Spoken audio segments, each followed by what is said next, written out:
democracy and education. We have three candidates, so each will speak and then we'll have the questions. So can we have Krish Aurora on stage, please? You have 3 minutes, you're getting 30-second warning. Hi.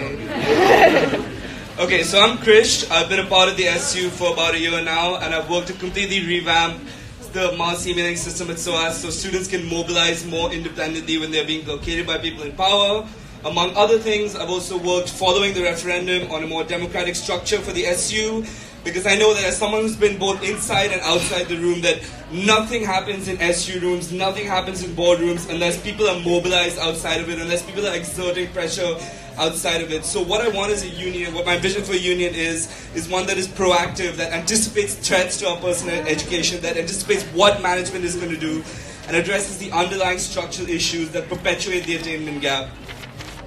Having poured my energy into this stuff, I find it funny to see what SOAS does with their activism. Their lefty advertising materials is built on the backs of mobilized people of color. How do you restructure the university, make staff redundant, keep BME staff and workers in precarious positions, and then market SOAS on the basis of diversity? How can they celebrate 40% BME staff when these staff are mostly part-time and have little input into the curricula? So what I want to offer in my role is genuine ties between students and workers on the idea that our struggles are intrinsically linked.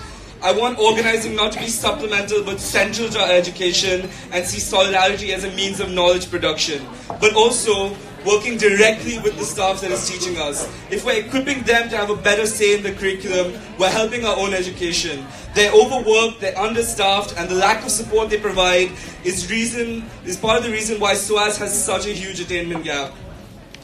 So management needs to follow through on anonymous marking, but what I think could also be done is acknowledging the structural nature of the issue, promoting inclusive teaching, and dismantling barriers and access to support both inside and outside the classroom. Also, the attainment gap isn't limited to higher education, so we need to lower entry tariffs, accept more to maintain our standing in marketized league tables. What all this means for me in this position is working with department heads, academics, and student reps to make sure that people like me who have learning disabilities get the support we need without having to actively prove we're disabled every single time. It means a new SU structure that empowers liberation caucuses to organize independently.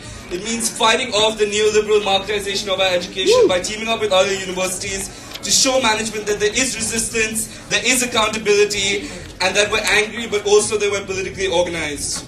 You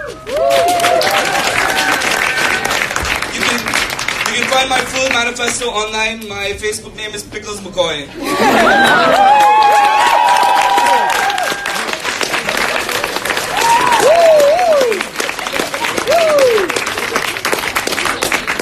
Thank you. Can we invite Sophie Simmons to the stage?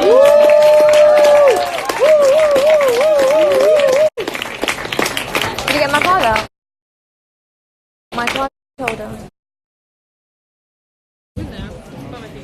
Hello everyone, I am currently your working class executive officer and I'm running to be your co-president of Democracy and Education. I came to SOAS in 2016 as the first person in my family to go to college and the first person to go to university. So I know firsthand the experience that people go through. I decided to spend my time here fighting for people who, like me, have to face greater barriers. In the past 3 years, I've been involved in the student union from not only being a representative of my course, but also training the future generation of representatives.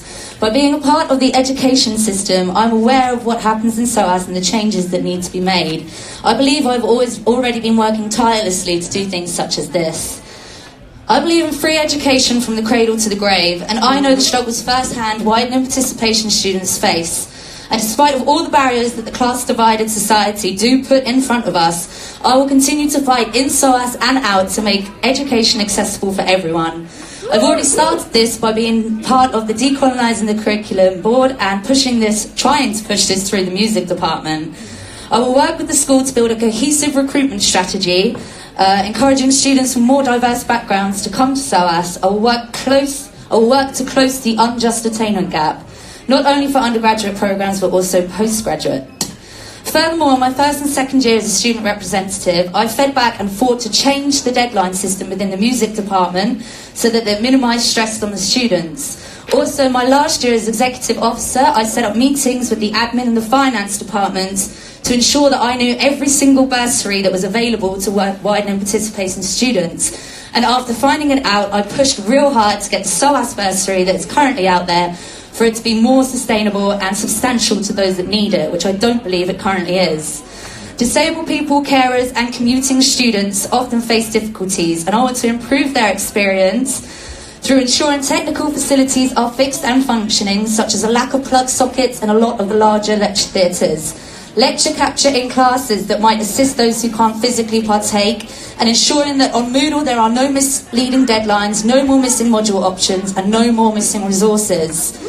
I have proven to you that I'm not just a talker, I'm a listener and a doer, and I will use this larger platform to continue mediating the voice of students and to continue actively enforcing change. I'm empathetic, genuine and approachable, and I can't remember helping people my whole life, friends or foes, and I will hear every voiced concern.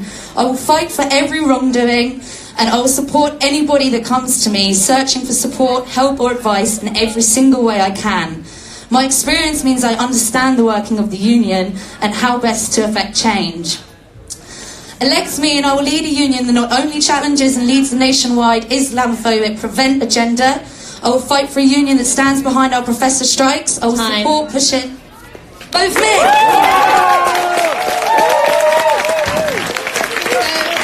Final candidate for Co-President Democracy and Education is Maxine Thomas-Ashanti.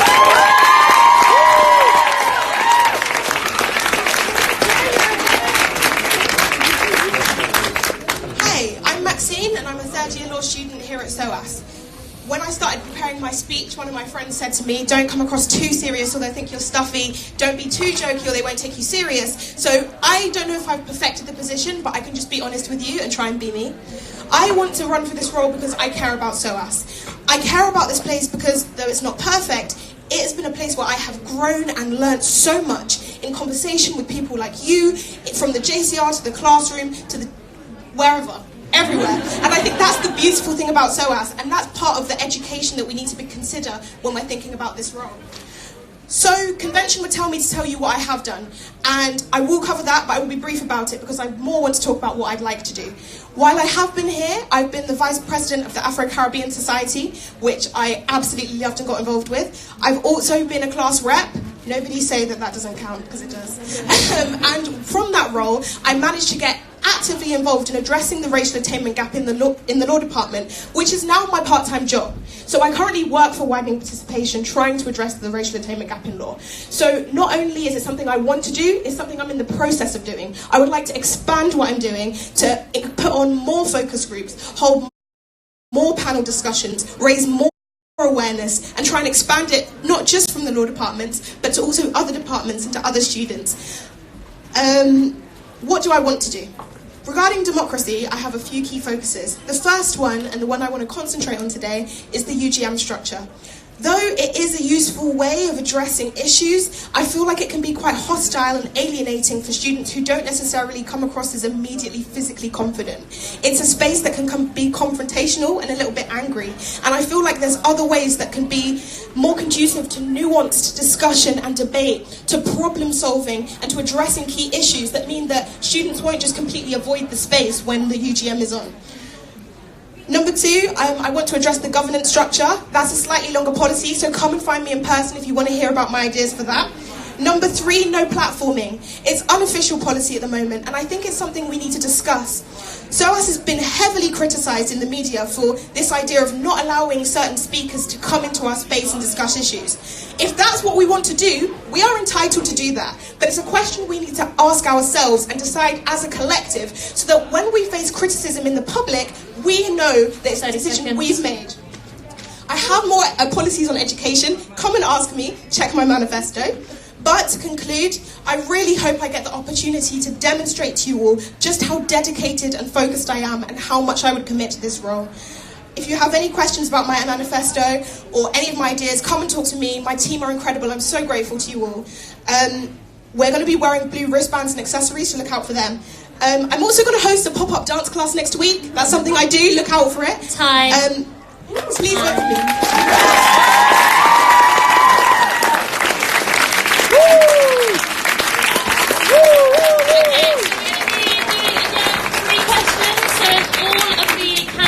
Come back up to the stage, that'd be really appreciated. If you have a question for the Democracy and Education Co-President, please raise your hand now. Shall let all hands get raised. Okay, we're going to go 1, 2, 3. Okay? Sorry, just let you know you will answer the first question in the order of the speeches.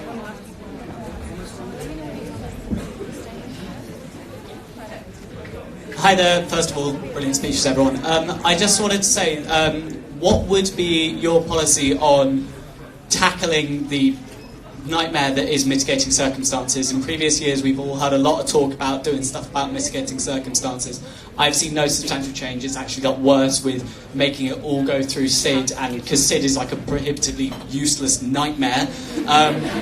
How would you as Democracy and Education fight to make mitigating circumstances more just? Okay, so as I said when I was speaking, that there's a huge burden on the student to prove that they're disabled, to prove that they actually deserve the chance to like we have to actively go to our professor and be like, we are disabled. If they see us talking outside, they look at us and they think we're lazy, and they think like, if he's talking to people, he probably doesn't have the disabilities he says he does. But like, what that means for mitigating circumstances is the shifting the onus away from the student and on to the people who are like providing us documents. For example, student advice and well-being. They're understaffed, they're underfunded. We need to dedicate resources towards providing them. I would say, firstly, sod SID. It's crap, and we should humanise the experience by allocating a space, an office or something with perhaps an elected representative that you can go and speak to them for your mitigating. Also keeping it online for the ease when it is a simple situation. And yeah, just generally communicating with the students about their experience and making sure that we actually put into effect people's responses.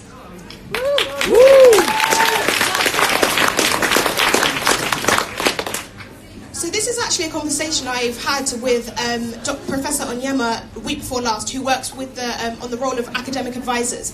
I think part of the problem is it's not a personal experience. If you're in the situation where you are going through something difficult, sometimes you need to see a face, you need to see a person and have a conversation, someone who can explain to you what's required and support you in the process of finding those things out. And so for me, I think my first step would be to try and shape the role of academic advisors as the first port of call, to be more of a guiding figure through the process. Secondly, to make aspect clearer.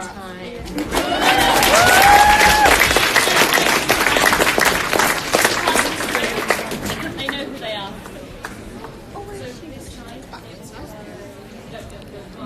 Okay, so I'd like to praise you all first of all, because those are some very good propositions from each of you. This is going to be a very general question for each of you.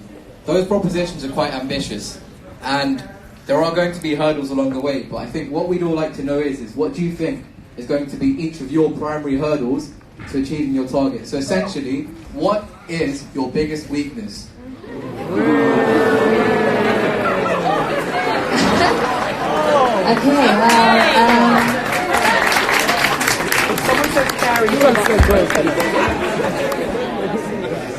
I guess perhaps my biggest weakness is, in a sense, compassion. I always listen to everyone, and so therefore I guess it would be amicable for me to perhaps create a working group that I can also delegate certain situations to, that I can spend my time focusing on the things that perhaps only I can affect, whilst helping others with other people, I guess.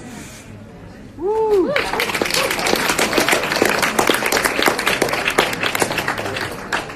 So this role entails working within structures, working within existing structures and hierarchy and people in positions. And so my biggest weakness, if I need to phrase it like that, is that I'm a real pusher and I get excited and sometimes I get frustrated. So what I will try to do is make sure that I'm constantly focused on what the job is. I'm focused on the reason we're doing these things. We're not doing it for banter, I'm not doing it for money, I'm doing it because I care. And if I can keep that in mind, then even when there obstacles and hurdles and bureaucracy and red tape, I'll be able to keep focused on trying to help the people I care about.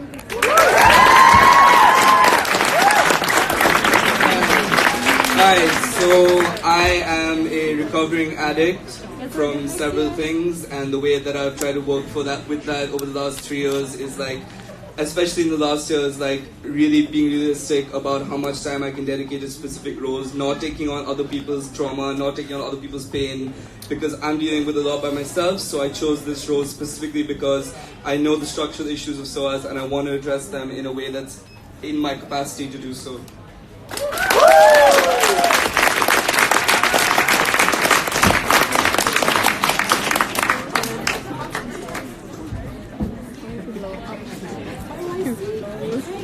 Put on the highlights. What ideas do you guys have for mainstreaming gender issues, particularly women's issues, women of color, trans women, women with disabilities, and kind of leveling the playing field in a way?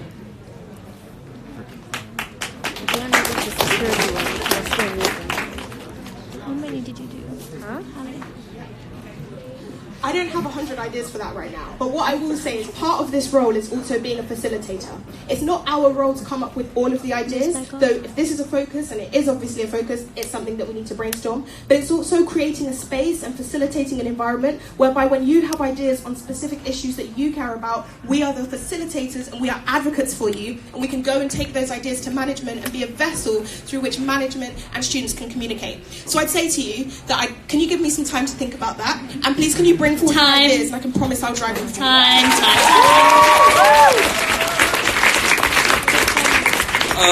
Hi, so if you look at the fact that like 40% of staff at SOAS is BME, but the majority of them are women and people of color, and like so it's kind of interesting that like material changes for them means that their ideas, not just in a tokenistic way, are going to get included into your curriculum. So you can have a white male professor teaching about Judith Butler or any feminist figure, you can have that or that, but if they don't have the power to actually challenge the status quo, then it's pointless to have tokenistic curricular change. So what I would do to actually have a more inclusive teaching framework is to lead for material, tangible changes for the women who are casualized by this institution. Hi, yeah, again I'd have to say a brilliant question, and again I would also like to facilitate some ideas on that. But I guess I would just have to go with transparent communication and create an environment where if you feel like you have something to say and you're a female, that you can come speak to females and say that something, and then it'll be passed on and pushed through and actually acted on and not just spoken about. And to do this we could create like working groups together and support systems, and also we could just set up more